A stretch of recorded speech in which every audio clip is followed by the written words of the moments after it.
so wonderful. Thank you. My assistant in chief. Good morning, everyone, and welcome to our wonderful kingdom of Eswatini. We are so thankful to have so many countries here to share and talk about innovation, about research, and the management of the two. I'm very touched to see the women that are leading this initiative.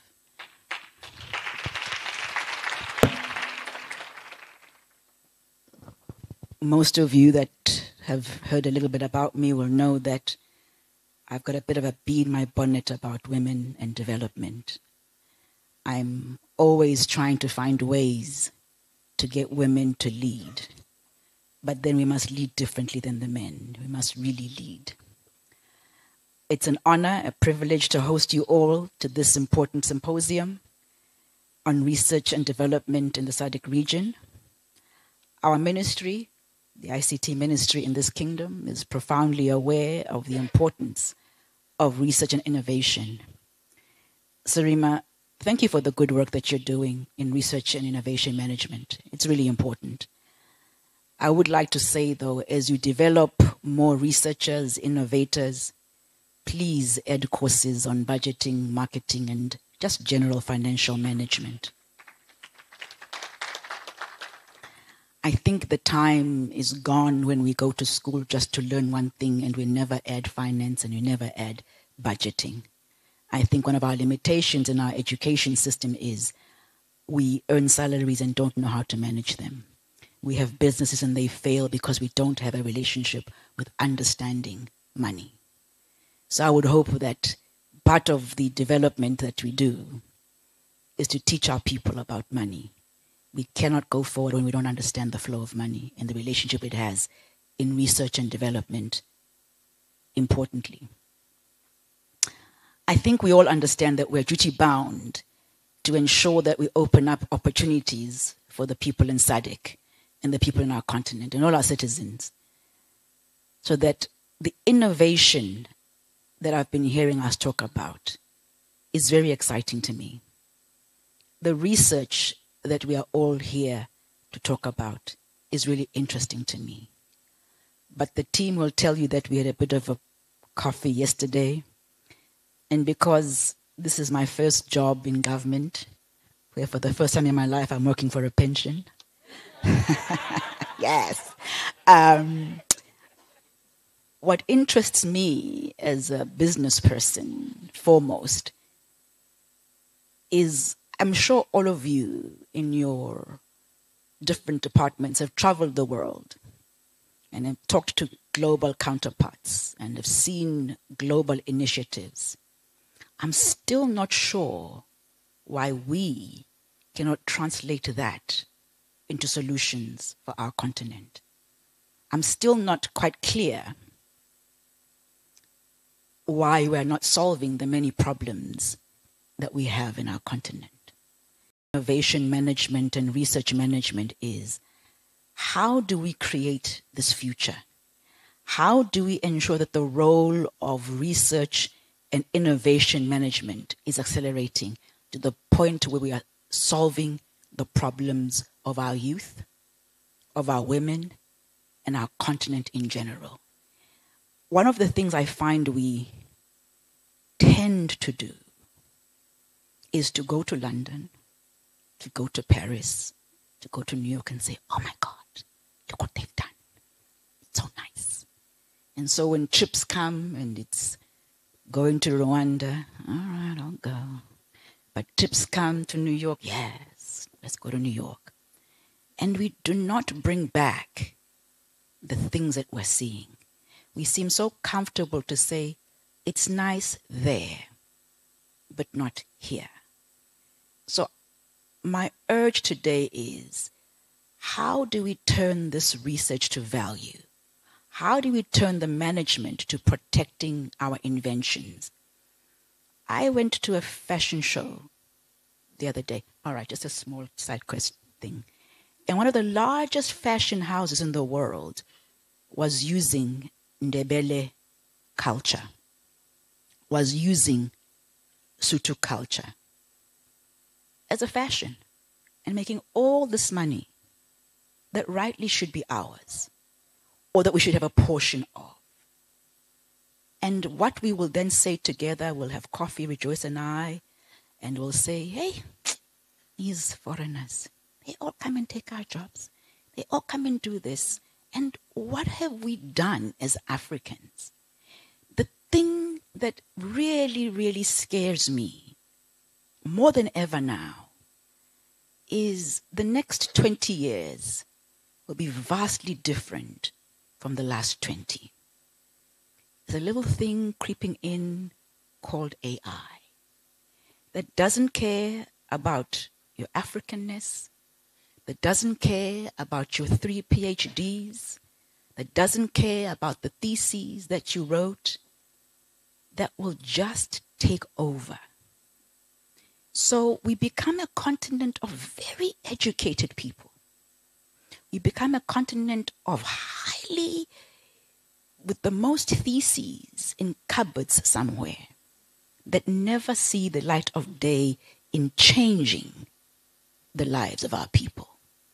And I think it's incumbent upon us as we get more and more educated to say, in a career that tends to spend about 30 years, can you say when you retire, I wrote a thesis, I produced a service or a product, and the people of Malawi are now the better off? Or better still, the continent is the better off. I always think we must live a life of purpose. I always think we must live a life that we can say, had I not been alive, this would not have happened. This life would not have been changed and made better. It is the thing that I say, how do we use research for a better today and tomorrow, and use it to improve inclusion? We cannot look to anybody else for our problems. We cannot look to anybody else for solutions. They are in this room and many other rooms in the continent. As our speaker was saying from Sarima, West Africa, East Africa, now Northern Africa. Are we saying, with all our education in this room, that can match anyone in the world, it's okay for us to be able to say, oh, look at the people in South Korea. Took them only 30 years. Or look at the people in Dubai. Took them only 40 years. Or look at the Swiss, the Singaporeans. It took them only this. Look at the Vietnamese. They had a war. Look at the Japanese. They had Hiroshima. And look at us. Sure, those guys are nice. Is that where we're all comfortable living? With all our education and all our research and all our innovation and all the management therein. If the tables were turned, I said this yesterday to the team that I saw, and we were on the outside of the window. I always call it the restaurant window, where you're on the outside of the restaurant and you're looking at people and you're starving. You haven't eaten in months, and you're looking at people in a fancy restaurant eating a meal. If we, who all earn wonderful salaries, were on the outside, would we be comfortable with conversations like, these things take time? Would we be comfortable in saying things like, well, we're looking into it. Well, we're correcting this comma and this full stop. Would we be comfortable in that? Are we happy to say to our unemployed youth, our women who are not financially secure, no, we're still having meetings, we'll come back to you. No, still researching, we'll get back to you. Would we be this patient if we were on the other side of the window? I don't think so. I think we need a sense of urgency. I think we need to be able to say, it's time to turn research into reality. It's time to turn research into production-focused research. No one has bewitched us to rejoice. No one. We have bewitched ourselves because in our minds we've taught ourselves others can do it. In our minds we've said it's okay for others to have better than us. No one has bewitched us. We have become comfortable in pointing fingers and saying why something can be done. We have become very good at being excuse magnets. Why it can't be done, I can give you a list of why something cannot be done. And so we do not work with urgency.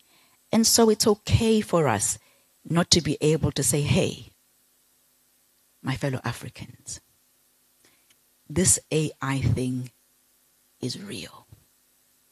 It's a revolution that, if we're not careful, will overstep all our researches, will overstep all our PhDs, and it's a thing that you cannot negotiate with.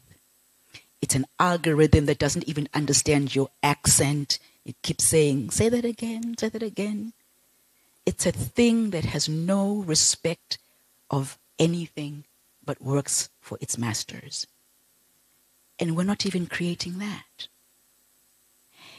Do we live a life as wonderful researchers and managers of research where we can be able at the end of our careers to tell our grandchildren and great-grandchildren that we wrote great papers? My God, my paper won an award. And we don't say, with our natural plants that the good Lord gave us, we were able to research and find a cure for cancer and find a cure for all that ails us, or products, be they high-tech or low-tech or middle-tech, that solve our problems. I would love to thank you for this symposium, but I'd like to say the next 20 years are going to be vastly different from the past 20. How can we work together to have a sense of urgency? How can we say to each other, our Rubicon, and been lucky enough to get the education and write the papers and have the networks? What products can we produce that can change these lives? Because I always say in every speech that I talk, because I really, really understand the statement, to whom much is given, much is expected. We are given much. We meet many nationalities. Let's not be comfortable as Africans to be in the statement where anytime someone mentions us as a people or our continent, we are happy to be called Dark Africa. We are happy to have an association with mediocrity. I would love to urge you to work with business. You know, one of the things that's in the presentation was the money doesn't come, business doesn't give. Business is a funny thing. Business wants to see the bottom line rejoice. You cannot research something that I, as a business person, cannot see the line to the bottom line. And sometimes researchers come to me and say, I want to do this and I want to research this for our foundation, which we invest in researchers. And you say, but this is not going to do anything. It's almost entertainment. How is it going to solve the lives of 1.2 billion people and then the globe? Then you get, no, but I think it's important. They are nice to haves and they are must haves. We need to find a relationship between the management of research and innovation and business. That before you even start the research, find out, what does business require? Then they'll fund you. If you don't know much about business and marketing, but create and innovate for things that will protect us from AI take over, from things that will move our continent forward. Because when they talk about the fact that we'll be 2 billion and we are all recipients of aid, and we are all recipients of just research that does not move the needle, we are in big trouble. So I urge the women who are now leading, ladies, take up the mantle. Ladies, push as if our lives depended on it. Because guess what? Our lives depend on it. If and when AI comes and we are not ready, what they call a dark continent will be referred to as a closed continent. Please, ladies, and please, men, work with us to open up this continent, to lighten it, but most importantly, to engage in innovative research that allows us to create solutions for our people and for our entire continent. There's no ways we can be comfortable earning salaries and not ensuring that we go to our retirement and our graves like other nations who can stand tall and say, the light came from us. The phone came from us. The food you eat comes from us. We've got to be able to have something we can say. This is Africa.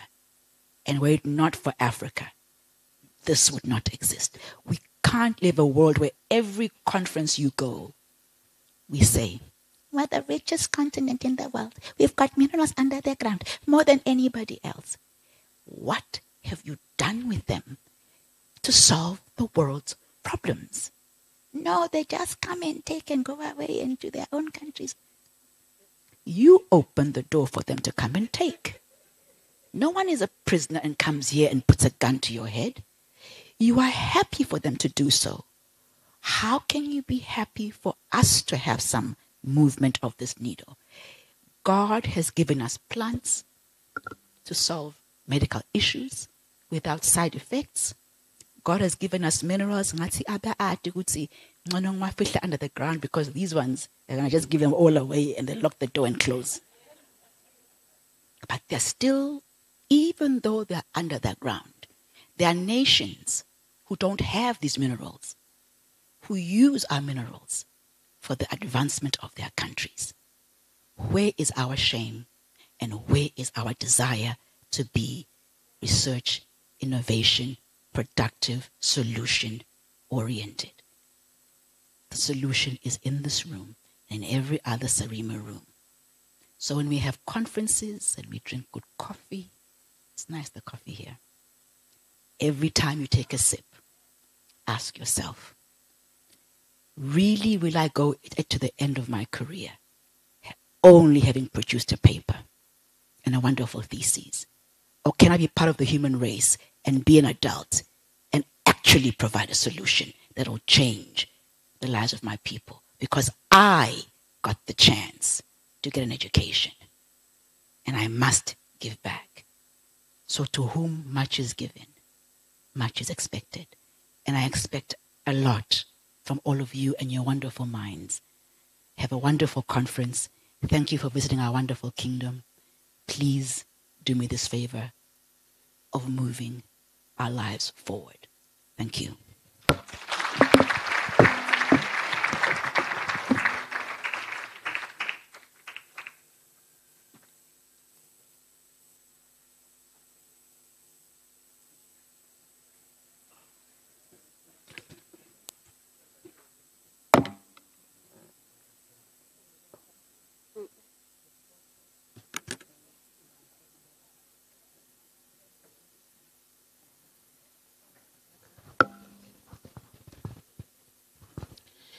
Thank you very much, Honorable Minister, for such an encouraging speech.